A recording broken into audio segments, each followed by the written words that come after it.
ஆங்கிலத்தில் பெயர் வைக்கிறவர்கள் கூட சில வேளைகளில் ஆங்கிலத்தை சரியா உச்சரிக்க மாட்டார்கள் மக்களே. 5-6% மட்டும்தான் கயலி அங்காடி. ஆஹா, 20 கடை இருக்குதுன்னா அதுல ஒன்றுதான் தமிழுக்கு முக்கியத்துவம் கொடுத்திருக்கு. சில இடங்கள்ல வாய் தடுமாறி வருது. இது யாழ்ப்பாணத்துல மட்டும்தான் ஆண்டு கேட்டா இல்ல. இப்படி ஒரு நல்ல பெயரை வச்சிருக்கிறதுக்கு வாழ்த்துக்கள். சரியா?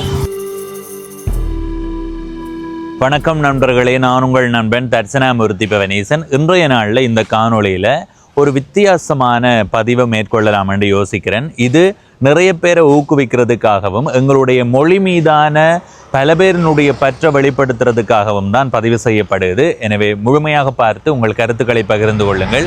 இதுவரை பவனீசன் என்ற இந்த யூடியூப் சேனலை சப்ஸ்கிரைப் செய்யாதவர்கள் சப்ஸ்கிரைப் செய்து பக்கத்தில் இருக்கிற மணிபத்தன் பெல் ஐக்கானை அழுத்தி இணைந்திருங்கள். அப்போ தான் நான் போடுற ஒவ்வொரு காணொளியும் உங்களை வந்து சேரும். இப்போ நான் நிற்கிறது யாழ்ப்பாணம் காங்கேசந்துறை பிரதான வீதி. இந்த பக்கம் போனால் மாவட்டபுரம் சந்தி தாண்டி அப்படியே காங்கேசந்துறை நோக்கி போகலாம்.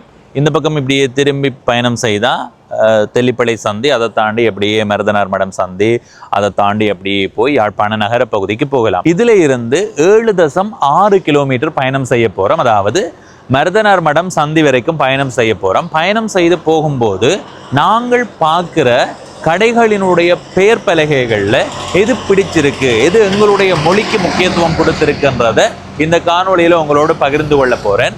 எனவே முழுமையாக பாருங்கள். இப்போ இந்த காணொளியில் நான் தூய தமிழில் கதைக்கிறேன்னு நீங்கள் யோசித்து கொண்டிருந்தாலும் கூட எங்களுடைய இந்த தமிழுக்குள்ளேயே வேற்று மொழிகளினுடைய கலப்பு இருக்குது. நாங்கள் அது தமிழென்று நினைச்சு கதைச்சு கொண்டிருக்கிறோம்ன்றது தான் நீங்கள் குறிப்பிட்டு சொல்ல வேண்டியது. தமிழ்லேயே ஒரு பெரிய குழப்பமான ஒரு சூழ்நிலை. இது தமிழ் சொல்லாண்டு கேட்டால் ஓமண்டு சில தமிழறிஞர்கள் சொல்கிறார்கள், சில பேர் இல்லை என்று சொல்கிறார்கள். எனவே குழப்பமான நிலை வார அளவுக்கு வேற்று மொழியினுடைய கலப்பு வந்து இங்கே அதிகரிச்சிருக்குது. குறிப்பாக சொல்கிறதுண்டா நாள், அதாவது இன்றைக்கு எத்தனையாம் நாள்னு கேட்டால் 1ஆம் மாதம் 7ஆம் நாள். ஆனால் நாங்கள் எப்படி சொல்கிறோம், 1ஆம் மாதம் 7ஆம் திகதி என்று. எனவே இந்த திகதி என்ற சொல் கூட தேவையற்ற சொல், வேற்றுமொழி சொல்லு பல பேர் சொல்கிறார்கள். சில பேர் இல்லாது தமிழ் தான் என்று சொல்கிறார்கள். ஆனால் என்னை பொறுத்த வரைக்கும் நான் தமிழில் பயன்படுத்தணுமன்றதுக்காக காலங்காலமாக எனக்கு ஓரளவு தெளிவு வேற அதை மாற்றி கொண்டு வரேன். நான் யூடியூப்பை தொடங்கும் போது எனக்கு இருந்த அந்த மொழி பயன்பாட்டோட இப்போ இருக்கிறத அவதானிக்கின்ற போது நான் நிறைய மாற்றி இருக்கிறேன். வருஷம் என்று சொல்ல மாட்டேன், திகதி என்று சொல்ல மாட்டேன். சில இடங்களில் வாய் தடுமாறி வருது. தினம் என்று சொல்ல மாட்டேன், வாய் தடுமாறி வருது. எனவே அப்படியான இடங்களில் வந்து நான் முடிந்த அளவு நல்ல தமிழை பயன்படுத்தி, இப்போ மாதம், நாள், ஆண்டு என்ற மாதிரியான சொற்களை பயன்படுத்துறதுக்கு முயற்சி செய்கிறேன். எனவே எங்களுடைய மொழிக்குள்ளேயே கலப்பு இருக்குன்றதை நாங்கள் மறக்கல. இன்றைய நாளில் இந்த பயணத்தின் போது கடைகளினுடைய பெயர் பலகைகளை பார்த்து எங்களுக்கு பிடிச்ச பெயர் பலகையை மட்டும் பகிர்ந்து கொள்கிறேன். இது பிடிக்கல, இங்கே பாருங்க இப்படி பெயர் வச்சிருக்கிறார்கள் என்று அதை விமர்சிக்க முடியாது. எனவே முழுமையாக பாருங்கோ. இதை தாண்டி வேறு என்ன சொல்கிறேன்னு தெரியல. முடிந்த அளவு தமிழில் பெயர் வைக்கிறதுக்கு எல்லாருமே முயற்சி செய்வோம். அதுதான் எங்களுடைய மொழியை காக்கிறதுக்கான பெரும் பங்காக இருக்கும். இப்போ நாங்கள் இந்த இடத்துல இருந்து எங்களுடைய பயணத்தை தொடங்கலாம். வாங்குவோம். குறிப்பாக சொல்லணும்னா நிறைய இடங்களில் பார்த்தீங்களா ரெஸ்டாரண்ட், ஷாப், இந்த மாதிரியான ஆங்கில சொற்களை தமிழ் எழுத்துக்களை பயன்படுத்தி எழுதுகிறார்கள். ஷொப்புன்றத SHOP என்று எழுதாமல் சோ என்று தமிழ் எழுத்தை போட்டு உப்பெண்டு போடுறாரு. சொப்பண்டு விளங்குது அவங்களுக்கு. சோனா உப்பெண்ணாண்டு போடுறார்கள். சரி, இதில் பாருங்கோ, இதில் எழுதி இருக்கிறது நகை மாடம். இந்த கடையினுடைய பெயரை பாருங்கோ, ஜாவின் கைவினைஞர் வெதுப்பகம் அருந்தகம். ஆஹா, இப்படி ஒரு நல்ல பெயரை வச்சிருக்கிறதுக்கு வாழ்த்துக்கள். சரியா? பார்த்தீங்களா, இப்படி தான் பெயர் வைக்கணும். ஆனால் நாங்கள் இப்போ தாண்டி வந்த பகுதிகளிலேயே நிறைய தவறான பெயர் பலகைகளை பார்த்துட்டோம். இந்த இதில் பாருங்க, கயலி அங்காடி. ஆஹா, அதில் ஆங்கிலமும் எழுதி இருக்கிறார்கள். ஆங்கிலத்தை புறக்கணிக்கணும் பண்ண நாங்கள் சொல்லலை. இப்போ தேவையண்டா நீங்கள் போடலாம். இப்போ கூடுதலாக சுற்றுலா பயணிகள் பெரிய அளவில் வாரார்கள். அப்போ சுற்றுலா பயணிகளை கவர்றதற்கும் அவர்கள் வந்து தேவையானதை வேண்டிக் கொள்றதுக்கும் ஆங்கிலம் தேவைதான். இந்த இதில் இருக்கிற பேரை பாருங்க, கஜமுகன் களஞ்சியம். ஆனால் இது வரைக்கும் எத்தனையோ கடைகளை தாண்டி வந்துட்டோம். கூடுதலாக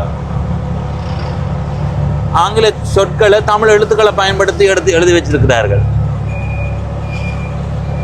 என்னத்தை சொல்றது, இதுல துர்கா வேளாண் களஞ்சியம். உண்மையா நல்ல தமிழ்ல எழுதி வச்சிருக்கிறார்கள், துர்கா வேளாண் களஞ்சியம் என்று. சரியா?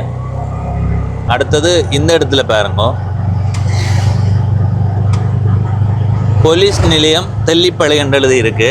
இந்த போலீஸ் நிலையம்ன்றதே பிழை. காவல் நிலையம் என்று வரணும். என்ன அவர்கள்ட்ட நாங்கள் போய் முரண்படையலுமா? இல்லை. அவர்களுக்கு எங்கள்ட மொழியில் பற்று இருக்குமா? இல்லை. சரி, அதில் வரும்போது ஒரு இடத்துல சிவன் அரைக்கும் ஆலை என்று எழுதியிருந்தது. அது உண்மையிலேயே நல்ல பெயர், அரைக்கும் ஆலை. சில இடத்துல மீனா இல்லைன்னா என்று எழுதியிருக்கு, மில்லன். அடுத்து இதில் பாருங்க, துர்கா புடவையகம் என்று எழுதியிருக்கு, தர்ஷன் களஞ்சியம் என்று எழுதியிருக்கு, அந்த பக்கம் தீவனம் என்று எழுதியிருக்கு, மகிழ்ச்சி உணவகம். நல்ல பெயர் அல்லவா?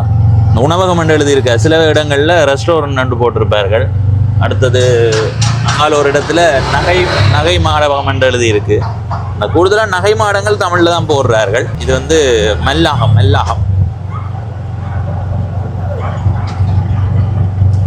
இதில் சில இடங்கள்கிட்ட மல்டி ஷோப் அண்டு மானா இல்லைன்னா டீ ஷோப் அண்டு எழுதியிருக்கு. ஐயோ, அந்த இதில் எழுதியிருக்கு பாருங்க, மங்கள கணபதி பல்பொருள் வாணிபம். 20 கடை இருக்குதுன்னா அதில் ஒன்று தான் தமிழுக்கு முக்கியத்துவம் கொடுத்துருக்குது. மற்ற எல்லாம் மோசமான நிலையில தான் இருக்குது. ஆங்கிலத்தில் பெயர் வைக்கிறவர்கள் கூட சில வேளைகளில் ஆங்கிலத்தை சரியாக உச்சரிக்க மாட்டார்கள் மக்களே. அப்படியான ஒரு நிலை. இதில் வந்த வரைக்கும் ஒன்றையும் காணையில். சில வேளைகளில் எங்கள் கண்ணுக்கு எதிர்ச்சியாக படம் விட்டால் கூட எனக்கு தெரியலை. மற்றபடி அவதானிக்கிற வரைக்கும் இது வரைக்கும் நாங்கள் தமிழையே காணையில். தமிழ் எழுத்து கிடக்கு, ஆனால் தமிழ் சொல் இல்லை. அது பாருங்க, அபி உணவகம் என்று மேலே தமிழில் எழுதி இருக்கிறார்கள். இதில் பாருங்க, வெதுப்பகமும் தமிழில் கூட எழுதியிருக்கு. இதில் பாருங்க, பிள்ளையார் வெதுப்பகம் என்று எழுதியிருக்கு. சரி, இப்போ தான் நாங்கள் சுன்னாகத்துக்கு வந்திருக்கிறோம். நிறைய இடங்களில் க்ரீம் கவுஸுக்கு கீனா, ரீயன்னா, க்ரீயும் உம்மென்னா, காவு உஸ் என்று எழுதியிருக்கு. என்ன பாடப்பா! இதில் ஒரு தமிழையும் காணையில். இந்த பகுதியில் தமிழை தேடும் நிலையில் ஈழதேசம். அதில் ஒரு இடத்த தளபாட விற்பனை நிலையம் என்று எழுதியிருக்கு. வரவேற்கிறோம், வாழ்த்துறோம். தேசிய சேமிப்பு வங்கி என்று எழுதியிருக்கு. வங்கிக்கு இருக்கிற ஆர்வம் வங்கியில் பணம் போடுறவர்களுக்கு இல்லை, தமிழ் ஆர்வம். இதில் எவ்வளோ தூரம் தாண்டி வந்துட்டேன் மக்களே. எங்க மொழி சீரழியுது, அழியுது. காமதேனு சைவ உணவகம் என்று எழுதியிருக்கு இடத்துல. அது சரி. அந்திகால சேவை என்ற ஒரு இடத்தை எழுதியிருக்கு தமிழில். மருந்து கடை என்ற ஒரு இடத்தை எழுதியிருக்கு. சில இடங்களில் தமிழ் எழுத்துக்களை பயன்படுத்தி ஆங்கில சொல்ல காட்பேர் என்று எழுதி இருக்கணும். புக் ஷாப் என்று எழுதியிருக்கணும். புத்தக கடை என்று தமிழில் போடுங்கப்பா. ஐயோ, இந்த சுண்ணா சந்தையில் தான் நிற்கிறோம். இதை தாண்டி நீ அடுத்தவா மருதனார் மடத்துக்கு போவோம். இதில் கண்ணுக்கு தெரிகிற தூரம் வரைக்கும் பார்க்குறேன். ஒரு இடத்துலையும் தமிழ் இல்லை. தமிழ் எழுத்து இருக்குது, தமிழ் சொல் இல்லை. சுன்னாகம் சந்தியை தாண்டி பயணம் செய்து கொண்டிருக்கிறோம். ஒரு இடத்துல சிற்றுண்டிச்சாலை என்று போட்டிருக்குது. மற்றபடி தையலகம் என்று போட்டிருக்குது. சீலன் சுவையூற்று பாருங்க பேர், சீலன் சுவையூற்று. வாழ்த்துக்கள் அண்ணா, வாழ்த்துக்கள். இப்படியான செயற்பாடுகளுக்கு நாங்கள் ஊக்கம் கொடுக்கணும், வாழ்த்துக்கள் சொல்லணும். சரி, இப்போ மருதனார் மடம் சந்திக்கு வந்துட்டோம். இந்த மருதனார் மடம் சந்தியாலையும் கொஞ்சம் தூரம் போய் வருவோம். சரியா, போய் திரும்ப வருவோம். கொஞ்சம் தூரம் போயிடுவோம்.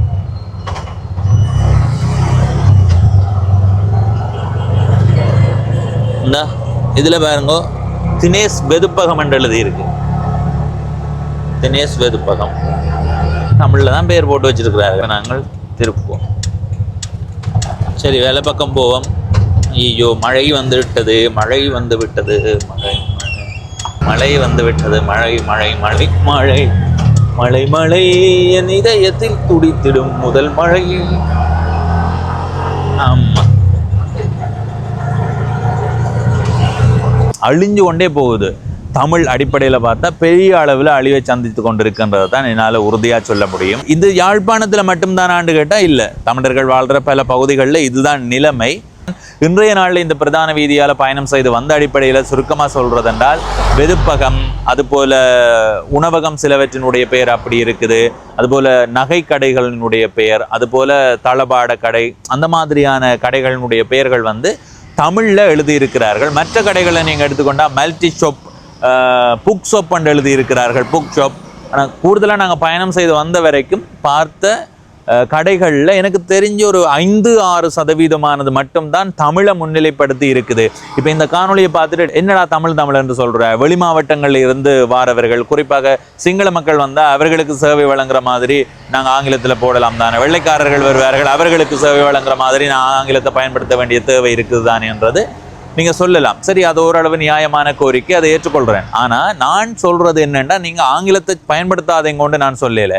நீங்கள் பயன்படுத்துகிற ஆங்கில பெயர்களை ஆங்கில எழுத்துக்களை பயன்படுத்தி எழுதலாம் தானே. இப்போ ஸ்டூடியோன்னு சொன்னால் அதுக்கான ஆங்கில எழுத்துக்களை பயன்படுத்தி எழுதலாம். ஷொப் என்றால் அதுக்கான ஆங்கில எழுத்துக்களை பயன்படுத்தி SHOP என்று எழுதலாம். ஆனால் நீங்கள் அப்படி எழுதாமல் சோனா, உப்பென்னா, பூனாண்டுலா, சொப்பு அண்டுலா எழுதுறீங்க. ஒரு நிறுவனத்துக்கு பெயர் வைக்கும்போது நீங்கள் தமிழில் வச்சுட்டீங்கன்னு சொன்னால் அடுத்த கட்டமாக நீங்கள் சிங்கள மக்களுக்கு சேவை வழங்கணும்னு யோசித்தா தமிழில் எழுதி போட்டு அதுக்கு கீழே சிங்களத்தில் எழுதுங்கோ, அதுக்கு கீழே ஆங்கிலத்தில் எழுதுங்கோ. இந்த காணொலியை பார்த்த நீங்கள் இந்த காணொலி பற்றி உங்களுடைய கருத்தை பகிர்ந்து கொள்ளுங்கள். இதுவரை பவனீசன் என்ற இந்த யூடியூப் சேனலை சப்ஸ்கிரைப் செய்யாதவர்கள் சப்ஸ்கிரைப் செய்து பக்கத்தில் இருக்கிற மணிபொத்தன் பெல் ஐக்கானை அழுத்தி இணைந்திருங்கள். அப்போ தான் நான் போடுற ஒவ்வொரு காணொலியும் உங்களை வந்து சேரும். நன்றி, வணக்கம். அங்கே பாருங்க ஆமாம், உழவு செய்கிற இடத்த பாருங்க, உழவு காட்சி வடிவாக இருக்கண்டு. எனக்கு இந்த எங்கே தான் என்ன போய் கதைச்சு கொண்டு இருந்தாலும் இப்படி ஏதாவது காட்சிகள் வந்து அப்படியே என்ன இழுத்து கொண்டு போடும். இந்த காட்சி நல்லா இருக்குது.